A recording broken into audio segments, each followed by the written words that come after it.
Atin namang alamin ang latest na monitoring ng Pag-asa sa heat index sa ilang bahagi ng Hilagang Luzon. Makibalita tayo live kay Sandy Salvacio. Sandy?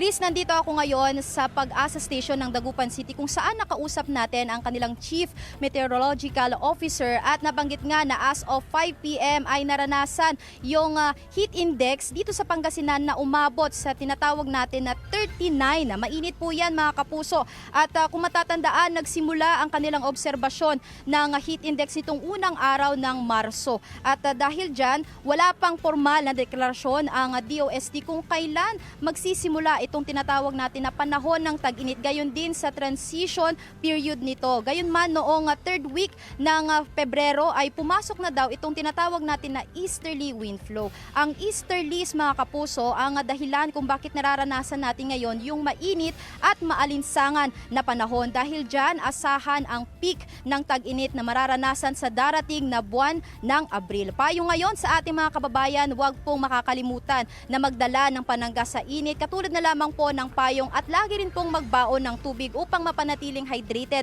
ang ating mga katawan. At sa kasalukuyan, Chris, mainit at maalinsangang muli ang panahon sa malaking bahagi ng bansa. Ayon sa Pag-asa, umiiral ang hanging amihan sa extreme northern Luzon at easterlies naman sa iba pang bahagi ng bansa. Sa kabila ng inaasahang init, Chris, magiging maulap na may kalat-kalat na pag-ulan at thunderstorm sa ilang bahagi ng Mindanao dulot pa rin ng easterlies. Posible rin ang pag-ulan sa ilang pang panig ng bansa base sa rainfall forecast ng Metro Weather. Yan muna ang mga latest mula rito. Balik sa iyo, Chris.